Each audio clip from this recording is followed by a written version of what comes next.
Hi friends, TFSA limit for last year 2024 is $7,000. So total if you have not contributed from 2009 is $96,500. Again, if you're coming to RRSP is 18% of your last income or 32,490, whichever is you can look into like either or max up to 32,490. So now what to do with when you are ready for investment. So we have a quick investment profile over here for investors. So if you are an investor looking to see what best suits you, we have an investor profile where you can see what is your profile. Are you risk averse? Are you able to take a risk? So depending upon what type of investments you're doing, RRSP, TFSA, RESP, RLF, RSP, non-registered, lockdown funds.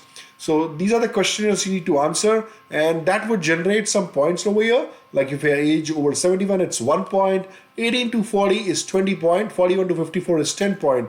Now when you add on all these points, you come to a big number. Now what's the big number? When you put those big number over here in the graphs, it tells you what kind of investor you are. If you score higher points, you are most of like aggressive investor between point 120 to 160. If you are between point 27 to 55, you are a moderate profile. What happens in either cases? In aggressive, you invest mostly in equity funds, 75 to 100%, and in a moderate profile, you do 30 to 50% in equity and 50 to 70% in income generating. Now, income generating funds are funds which don't lie a market risk. They are having a high interest fund where we can go through and walk you through what kind of funds we are talking about. Now, depending upon your risk profile, now once you have risk evaluated, I am going through few of the profiles of investment which have generated a decent income over the times. These are the management expense ratio charges for the funds,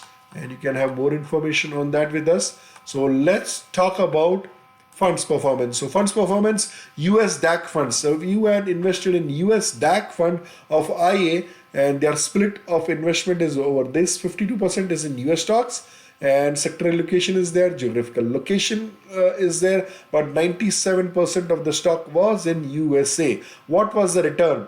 The 1 year return was 33%. So they had a 1 year return of 33%. And 2023 was 46%. So if you look at a cumulative since inception or 10 years return is 17%. So this is what 17% is a decent rate. It's a high double digit depending upon again the risk profile we earlier catered. If you are into non-income into investment funds, so as I said over here, you have equity profile over here. These are the equity funds which generate that kind of return. So now we checked 33%, and that was the US DAC fund. Coming to the Fidelity Global Innovators, and these are the MER. If anyone is looking for what's the MER on it, and these are the fund investment, 86% in the USA, and these are the top investments what they did. And what are the return? 37% year to date. 1 year was 57%. 5 years was 23%.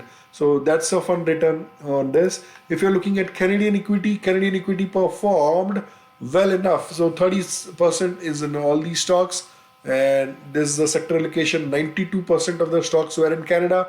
And what was the performance? 1 year is 18%, which is less than the US companies. So the Canadian equity performed little bit lower for this fund as compared to the US equity fund showed earlier. It's a 8% return. 10 years is a 7% return. Now US dividend, if you are looking for US dividend growth, where 92% was in United States, and these were the sector allocation, major allocation over here. And here is the return. 1 year was 30.6% return. 10 years is 9.7%, and since its inception is 10.56%.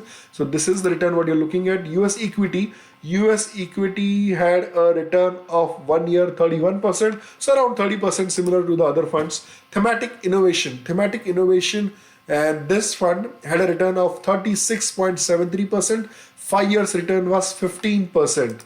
And Fidelity Insights, again, the allocation over here is into different sectors, if you see, but majorly these are showing US stocks. So information technology was 25%, And here you go. The return 1 year was 40%. 40% return, and the 5 years return was 15.7.9% return. So we have different fund series in IA depending upon what kind of risk profile you have. So, and these are the guarantees at maturity and death of the funds. So series 7500 is there, 7575 is there. So we can talk about this. If you are ready for the investment season, looking to invest in RRSP or TFSA, max out both of the limit, do contact Vinesh at Team Kaliga. Today we showed you Industrial Alliance funds. There is a link for fund performance. You can always check ia.ca funds performance, and you will get different kind of loads, different kind of assets, and these are the guarantee options you have over here. If you have any questions, do call me Vinesh at Team Kaliga 647-667-4399. If you have I'm a licensed advisor for you to invest. If you are looking for RRSP HFSA account to buy homes, I can do that as well. Vinesh here from Team Kaliga. Thank you so much for watching today. Today we talked about RRSP limit 2025. Making investment, do call us to have more details.